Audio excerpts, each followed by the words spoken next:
ഈ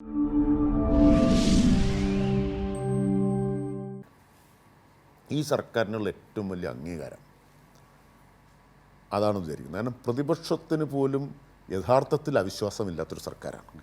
അല്ലെങ്കിൽ കൊണ്ടുവരുമല്ലോ. കാരണം അവിശ്വാസ പ്രമേയം ലോകത്തിലെവിടെയും ഒരു പ്രതിപക്ഷത്തിൻ്റെ ഏറ്റവും വലിയ ആയുധമാണ്. ഇപ്പോൾ ശ്രീലാൽ പാർലമെൻറ്റ് നടപടികൾ കുറേ കാലം റിപ്പോർട്ട് ചെയ്തു, കുറേ അവിശ്വാസ പ്രമേയ ചർച്ച കണ്ടു കാണും. നമ്മുടെ മറ്റേ സഭയിൽ നോട്ട് വെച്ചതുവരെ കണ്ടതാണ്. അതെ, നോട്ട് മേശപ്പുറത്ത് വെച്ചതുവരെ അതിന് സാക്ഷ്യം വഹിച്ചിട്ടുള്ള ആളാണ്.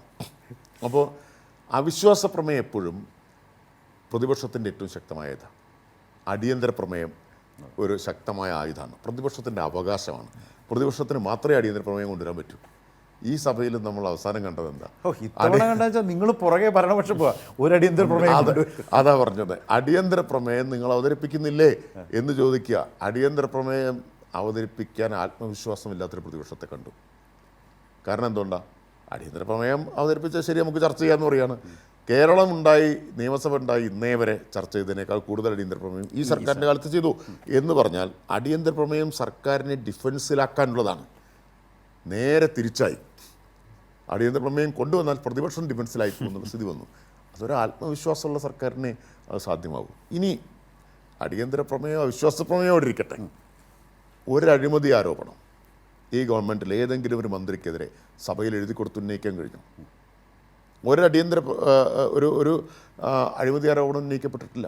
ഈ 5 വർഷവും എഴുതി കൊടുത്തുന്നയിച്ചിട്ടില്ല. എഴുതി കൊടുത്തുന്നയിച്ചു, അത് ബഹുമാനപ്പെട്ട പ്രതിപക്ഷ നേതാവിനെതിരായിട്ടായിരുന്നു. ഉന്നയിച്ചയാൾ ഇപ്പോൾ അദ്ദേഹത്തിൻ്റെ കൂടെയാണ്.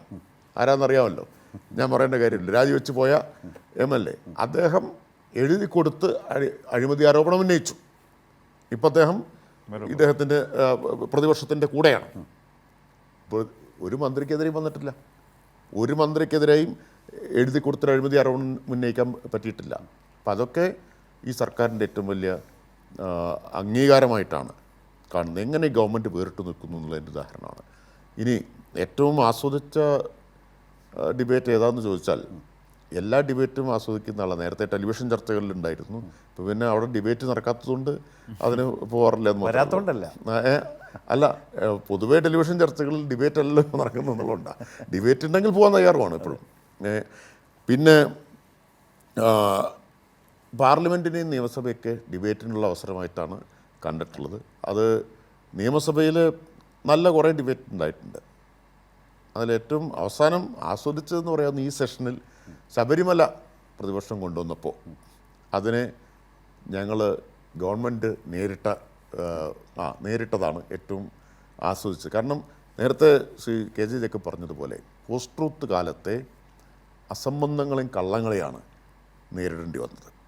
അതിനെ നേരിട്ട് എക്സ്പോസ് ചെയ്യാൻ, പൊളിച്ചടുക്കാൻ സഭയിൽ ഭരണപക്ഷ നിരയ്ക്ക് കഴിഞ്ഞു. നേരത്തെ പറഞ്ഞതുപോലെ ഒരു ഫുട്ബോളിൻ്റെ രൂപകെടുത്ത് ഉപയോഗിച്ചാൽ നേരെ ഡയറക്റ്റ് ഫ്രീ കിക്ക് വരുമ്പോൾ ബോക്സിൽ നിരന്ന് നിന്ന് പ്രതിരോധിക്കുന്ന ഡിഫൻഡർമാരെ പോലെ മന്ത്രിമാർ ഒന്നടങ്കം നിന്ന് ഡിഫെൻഡ് ചെയ്യുക മാത്രമല്ല, അവിടുന്ന് കിട്ടുന്ന പന്തുമായിട്ട് കൗണ്ടർ അറ്റാക്ക് നടത്തിയിട്ട് പ്രതിപക്ഷത്തിൻ്റെ പോസ്റ്റ് ഗോൾഡിക്കുകയും ചെയ്തിട്ടുണ്ട് ഒരു നിര.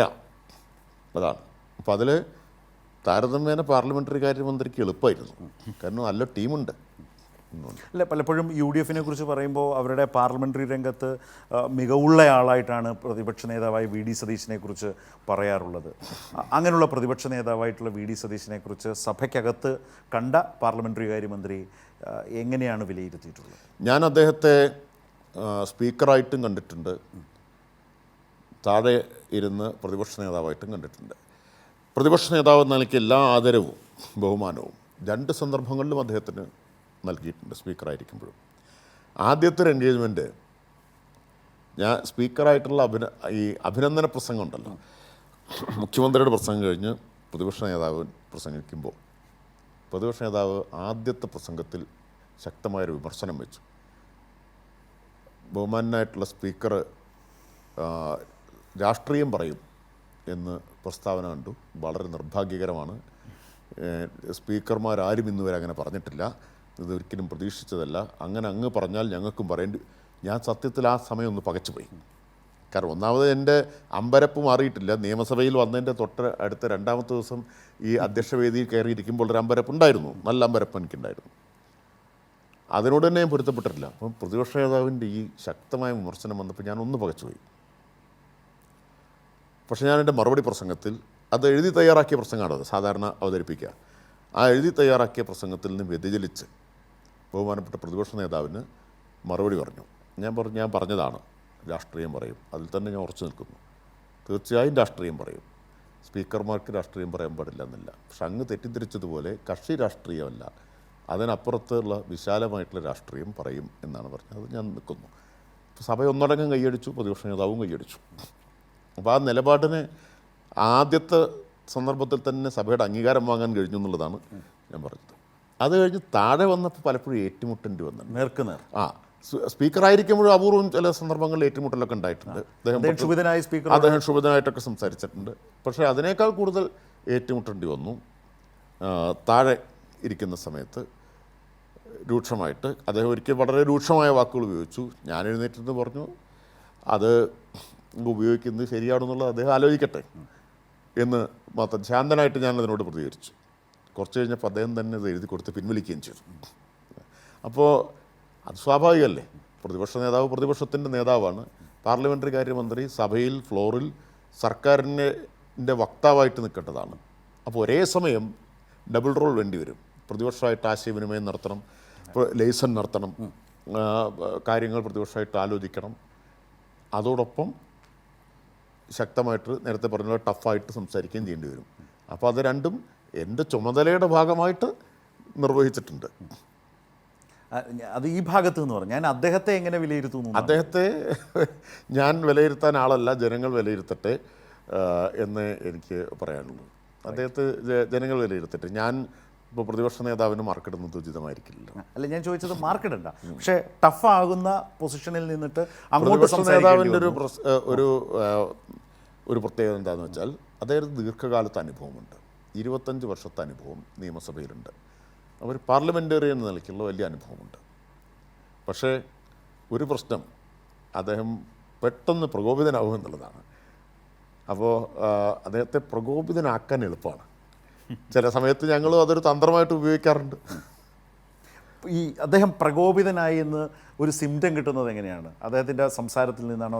അത് അദ്ദേഹത്തിൻ്റെ ആംഗ്യവിക്ഷേപങ്ങളിൽ നിന്ന് ഞങ്ങൾക്ക് കിട്ടാറുണ്ട്. നേർക്ക് നേരെയല്ലേ ഇരിക്കുന്നത്, നേർക്ക് നേരെയാണല്ലോ ഇരിക്കുന്നത്. അപ്പോൾ അദ്ദേഹത്തിൻ്റെ മുഖത്തെ ഭാവത്തിൽ നിന്നും ഒക്കെ അത് മനസ്സിലാവും പെട്ടെന്ന്. ശ്രീലാൽ, അല്ല, ഈ റെസിസ്റ്റീവ് ആവാൻ പെട്ടെന്നല്ലേ? അതെ, അദ്ദേഹം മനസ്സിലാവും എവിടെ ഇരുന്നാൽ അദ്ദേഹം പ്രകോപിതനാവാൻ പോവാണ് എന്നുള്ളത്.